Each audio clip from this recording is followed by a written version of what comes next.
Muito bem, galera, estamos aqui, Tribuna do Norte no Enem 2024, junto com o nosso SEI Romualdo, SEI Roberto Freire, para apresentar a vocês a dinâmica de Física com História.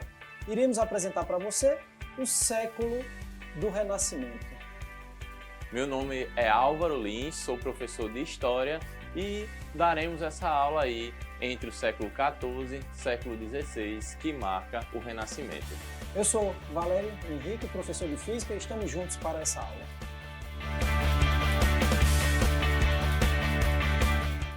Bom, pessoal, o Renascimento é um movimento que acontece entre o século XIV e o século XVI.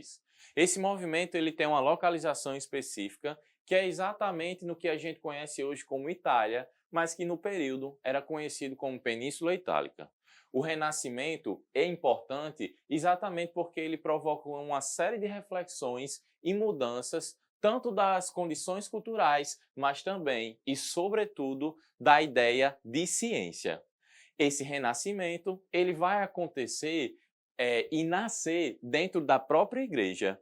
Porém, o que acontece é que a partir de uma série de críticas, nós temos um afastamento dos renascentistas da igreja, sobretudo porque o renascimento propõe uma outra ideia de vida, uma outra ideia de vivência dentro do mundo do século XIV e século XVI. O Renascimento ele vai, sobretudo, trabalhar a partir de uma ideia, que é o humanismo. O humanismo nasce, então, como um importante movimento filosófico que vai rever as questões de crença dentro da ideia de romper o que a igreja acreditava e agora o que a humanidade acredita verdadeiramente. Chegamos nesse ponto, então, em que a ciência tem seus primeiros passos, principalmente com o método científico. Lembrando que um pouquinho antes tem o Francis Bacon e tem o Roger Bacon, que traz as ideias de que o que seria ciência. E Galileu Galilei, que é o ápice inicial desse período, traz a ideia central do método científico. É o início da ciência iluminando um novo método de pensar. E isso vai refletir justamente na arte e no humanismo. A ideia de que agora já não se pensa mais no distante e traz agora o pensamento para o homem. O centro do pensamento agora é o homem. É por isso que o próprio movimento humanista ganha esse nome. Pense, humanismo, humano, essa referência à vida e ao ambiente da carnalidade, a vivência humana na própria sociedade. Uma preocupação não mais com a vida após a morte, mas pensar agora como é que podemos aproveitar a vivência do dia a dia, como podemos aproveitar o que é ser humano. Então, junto com o movimento filosófico humanismo, vem a ideia hedonista. O que é o hedonismo? Se não aproveitar o carnal, a carnalidade, o humano, a mais pura e sedenta vida terrena. É isso que vai trazer o humanismo com esses elementos de transformações filosóficas, mas também cotidiana.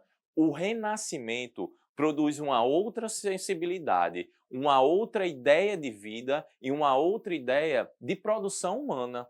Nós rompemos com o religioso e agora o homem não necessariamente precisa estar preocupado com o religioso, mas ele precisa estar preocupado com o terreno. E é a partir daí que a ciência se torna extremamente central dentro do movimento. A ciência, valendo salientar, que nesse momento agora é a ciência da luz. É ela quem vai trazer essa iluminação para o pensamento. Galileu Galilei é ele quem faz o telescópio e apresenta, iluminado por esse pensamento, olhando as fases da Lua, observando as fases de Marte. Ele divulga isso em livros. Depois de Galileu, vem novas apresentações científicas. René Descartes apresenta a equação da refração. Depois de René Descartes, ainda vem outros pensadores, como Bradley, que calcula a velocidade da luz. Temos ainda aí também Newton, que chega no final desse período, trazendo a refração da luz, o prisma que ele apresenta. A luz branca entra no prisma e refletem as cores do arco-íris, a parte do espectro visível. Essa iluminação, essa característica da imagem vai refletir na arte. É a luz sendo projetada na imagem. Então veja, a partir dessa reflexão que a física faz, dessas ideias, por exemplo, do uso da luz, do uso dos ângulos, da incidência da luz em determinados aspectos ou não, vai também surgir uma nova produção artística. Essa produção artística produz, sobretudo, o que nós chamamos de perspectiva. Então, o homem agora, ele produz uma arte muito mais próxima do ser humano, sobretudo nas suas dimensões. Pensemos então que a perspectiva, ela só caminha e ela só revoluciona a arte exatamente pelo conhecimento científico que é dado pela física. O conhecimento da arte e os quadros que são produzidos durante o Renascimento são quadros que apresentam a ideia de tridimensionalidade, ou seja, você tem uma profundidade. Aquele quadro tem uma humanidade. Era como se o quadro falasse, era como se você olhasse para o quadro e pudesse verdadeiramente conversar. Por que que isso é importante? Primeiro, porque essa ideia aproxima o quadro da humanidade. Mas segundo, esse quadro ganha uma carnalidade, ganha vida. É por isso que existe aquela frase: um quadro vale mais que 1000 palavras, ou uma imagem vale mais que 1000 palavras. Nada. Sabe quem é que fala? A gente, quando olhamos e analisamos esse quadro.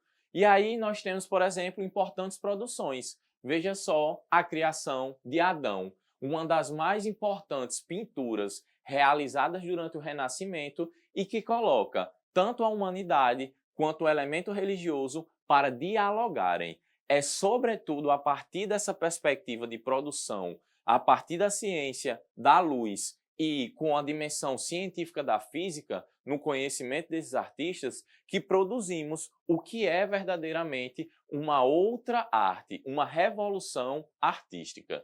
O debate entre imagem real e imagem virtual surge nesse período.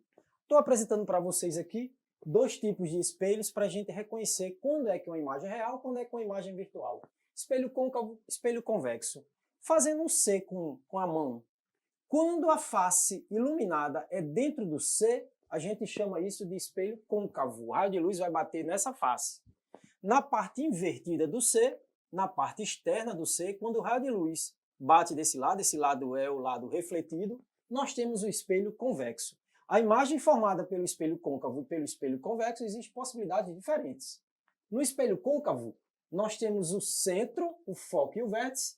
A imagem pode ser posicionada antes do centro, pode ser posicionada no centro, entre o centro e o foco, pode ser posicionada no foco, mas quando é posicionada no foco, não gera imagem. Então não desenhei aqui para a gente. Se tiver no foco, não vai gerar imagem nenhuma. E pode ser posicionada entre o foco e o vértice. Cada posição do objeto nesse lugar vai gerar um tipo de imagem. Se ele estiver aqui, o raio de luz que bate paralelo ao eixo óptico volta refletido no foco. O raio de luz, quando bate no foco, volta paralelo ao eixo óptico. Vai surgir uma imagem exatamente aqui embaixo. E uma imagem pequenininha. É uma imagem formada fora do espelho, é chamada de imagem real. Invertida, menor, real, invertida e menor. Quando a imagem está no centro, o raio de luz bate em paralelo, volta no foco, bate no foco, volta paralelo, vai formar uma imagem exatamente embaixo dela. E do mesmo tamanho, ainda fora do espelho, a imagem real. Real invertida é igual. Quando o objeto está entre o foco e o centro, raio bate paralelo, volta no foco, bate no foco, volta paralelo. Vai produzir uma imagem bem maior, mas mesmo assim ainda invertida. Imagem ainda real, invertida e maior. Quando a imagem está posicionada, o objeto está posicionado entre o foco e o vértice, já vai produzir uma imagem, se bate aqui, vai voltar no foco, passa pelo vértice, o ângulo de incidência é igual ao ângulo refletido. Esses raios não se encontram, eles vão ter que se encontrar imaginariamente lá dentro do espelho. Eles passam para o lado de cá e agora a imagem da árvore vai ser produzida dentro do espelho. Toda imagem produzida dentro do espelho é virtual. Ela passa a ser virtual direita, porque está em pé, e maior. Esse espelho convexo só consegue produzir um tipo de imagem quando o objeto está posicionado aqui, raio de luz bate paralelo, tem que voltar no foco, ele só volta imaginariamente pelo foco, e se bater no foco, imaginariamente tem que voltar paralelo. Esse ponto se encontra aqui e a imagem vai ser gerada aqui, pequenininha.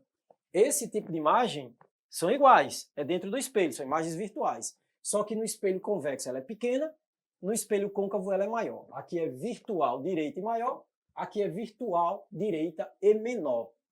Então, pessoal, essa é a nossa aula sobre renascimento, a partir de uma análise histórica, mas também sobre o ponto de vista da física. História, física dialogam. As coisas não acontecem de maneira separada. Os processos são históricos. É nesse período que a discussão na física sobre produção de imagem e raio de luz, invenção de lentes, invenção de telescópio, microscópio, tudo vão surgir com base nesse estudo. É isso aí, estamos juntos com você, Tribuna do Norte, nosso SEI, juntos para trazer o melhor para você ser aprovado no Enem.